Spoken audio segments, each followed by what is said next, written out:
Hi guys, આજે આપણે એક એવો ફરાળી ચેવડો બનાવીશું કે બિલકુલ આસાનીથી ઓછા સમયની અંદર અને એકદમ ઓછી મહેનતની સાથે અને બિલકુલ ઓછા ખર્ચની સાથે તૈયાર થશે. એકવાર બનાવી લેશો તો આરામથી તમે આખું વર્ષ માટે એમને સ્ટોર કરી અને જ્યારે પણ તમારે ખાવો હોય ત્યારે તમે એમને ફ્રાય કરી અને એન્જોય કરી શકો એવો સરસ મજાનો આપણે સાબુદાણાનો ચેવડો તૈયાર કરીશું. તો એમના માટે એક મીડિયમ સાઇઝનું બાઉલ, એટલે વજનમાં જોઈએ તો 150 ગ્રામ જેટલા સાબુદાણા હશે. એ સાબુદાણાને ઓવરનાઇટ એમનાથી 1.5 ગણો, એટલે કે જે બાઉલથી આપણે સેટ કર્યું હોય સાબુદાણા, જે બાઉલ ભરેલા હોય એનાથી 1.5 બાઉલ ભરી અને પાણી નાખી અને ઓવરનાઇટ એમને રાખી દઈશું, અથવા તો 5 થી 7 કલાક માટે પલાળી.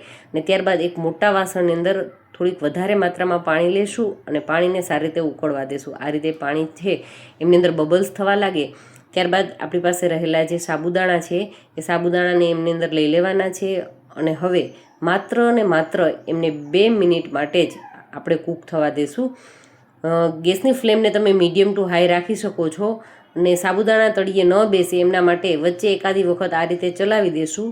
અને 2 મિનિટના સમય બાદ તમે જોશો તો એ હળવા એવા ટ્રાન્સપરન્ટ આ રીતે થવા લાગશે. તમને દેખાતા હશે કે એકદમ વધારે એમને કાચ જેવા નથી કરવાના, ઓવર કૂક બિલકુલ નથી કરવાના.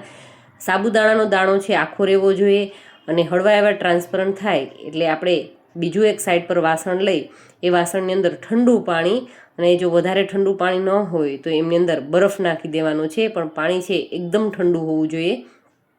તો બસ આ રીતે આપણે પાણી પણ વધારે માત્રામાં લેવાનું છે. તો એ મોટું બાઉલ છે એટલે એ પોણું બાઉલ ભરી લેશું આપણે પાણીનું. અને હવે આપણી પાસે જે સાબુદાણા કૂક થયેલા છે એ સાબુદાણાને આ રીતે એક ઝારાની મદદથી એમાં રહેલું જે ગરમ પાણી છે એ પાણી દૂર કરી દેવાનું છે. અને તમે સાબુદાણાનો દાણો જોઈ શકો છો કે ફૂલી અને ઘણો જ મોટો થઈ ગયો છે. તો આ બેઝ ઉપર આપણે ગેસની ફ્લેમને બંધ કરી દઈશું અને એમાંથી શક્ય એટલું પાણી નિતારી લેશું. અને હવે આપણી પાસે રહેલું જે ઠંડુ પાણી છે, બરફવાળું પાણી, એમની અંદર સીધા જ સાબુદાણા છે એ નાખી દેવાના છે.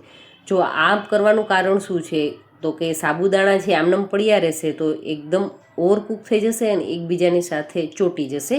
આપણે બિલકુલ નથી કરવાનો. આપણે આ સાબુદાણાનો ચેવડો છે એક એક દાણો છૂટો રહે ને એવો તૈયાર કરવાનો છે. તો આપણે આ રીતે બધા જ સાબુદાણાને ગરમ પાણીમાંથી કાઢી લેશું અને સીધા જ એકદમ ઠંડા પાણીની અંદર, એટલે કે બરફના પાણીની અંદર નાખી દઈશું અને એમની કુકિંગ પ્રોસેસ છે ત્યાં જ અટકાવી દઈશું. અને હવે આ ઠંડા પાણીની અંદર એમને 2 થી 3 મિનિટ માટે રહેવા દેવાના, જેથી કરીને સાબુદાણાનો તમે જોઈ શકો છો કે એક એક દાણો છે એ છૂટો થઈ જશે, બરફ છે એ પીગળી જશે અને પાણી છે એ નોર્મલ ટેમ્પરેચરવાળું થઈ જશે અને સાબુદાણાની કુકિંગ પ્રોસેસ ત્યાં જ અટકી જશે. ત્યારબાદ 2 થી 3 મિનિટના સમય બાદ આપણે સાબુદાણાને સારી રીતે નિતારી એમનું બધું જ પાણી છે એ દૂર કરી લેશું અને સાબુદાણાને આપણે સૂકવવાના છે.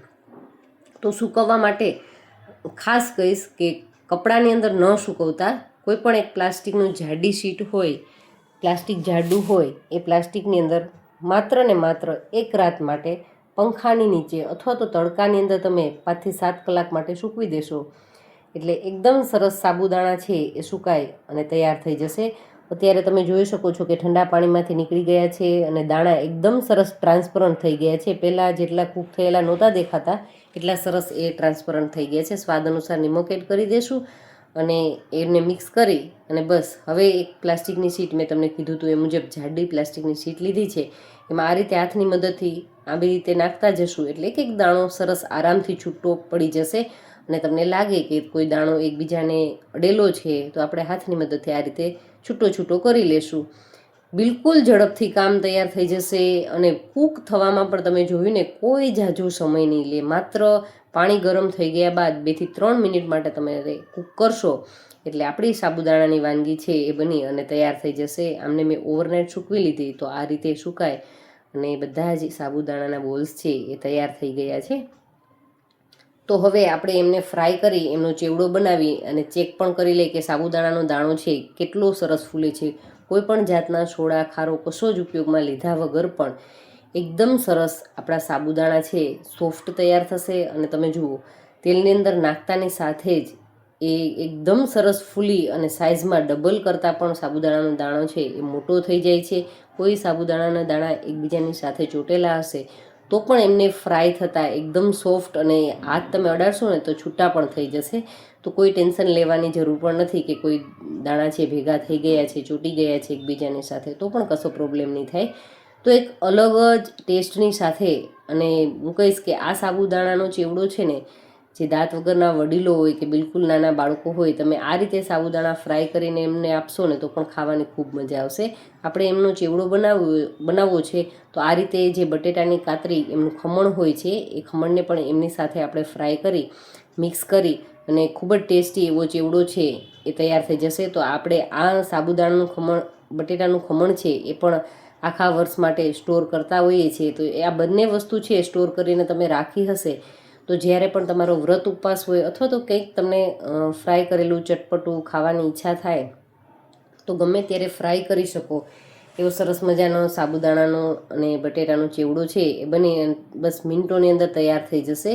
તો એમની સાથે સાથે થોડાક આપણે મગફળીના બીજ છે એમને પણ ફ્રાય કરી લેશું. તો આ બધી જ વસ્તુ છે એ ફ્રાય થઈ અને આવી ગઈ છે. તો બસ હવે આમની અંદર મનગમતા મસાલા એડ કરી દઈશું. તો એક મોટું બાઉલ લેશું, એમની અંદર આપણો ચેવડો છે એ લઈ લેવાનો છે, સારી રીતે મિક્સ કરી લેશું અને બસ ઉપરથી સાકરનો પાવડર, જો સ્વીટનેસ પસંદ હોય તો તમે સાકરનો પાવડર છે, આમચૂર છે, ખટાશ એમની સાથે પસંદ હોય તો એ પણ લઈ શકાય, ચાટ મસાલો છે, અને બીજો કોઈ મસાલાની જરૂર નથી. તો હળવી એવી તીખાશ ગમતી હોય તો લાલ મરચું પાવડર છે એ આપણે સ્પ્રિંકલ કરી દઈશું. હલાવી મિક્સ કરી ડબ્બો ભરી અને ગમે ત્યારે ખાઓ તો ખાવાની ખૂબ મજા આવે એવો સરસ મજાનો ઇન્સ્ટન્ટવાળો ચેવડો બની અને તૈયાર થઈ ગયો છે. તો મિત્રો, આજનો વિડીયો તમને થોડોક સારો લાગ્યો હોય ને તો ખાસ જે વ્રત ઉપવાસ કરતા મિત્રો છે અથવા તો ચટપટું ખાવાવાળા તમારા ફ્રેન્ડ્સ કે ફેમિલી મેમ્બર્સ કોઈ પણ હોય તો એમની સાથે ચોક્કસથી શેર કરજો. અને જો તમને વિડીયો ગમ્યો હોય તો લાઈક ચોક્કસથી કરજો. Thank you for watching this videos.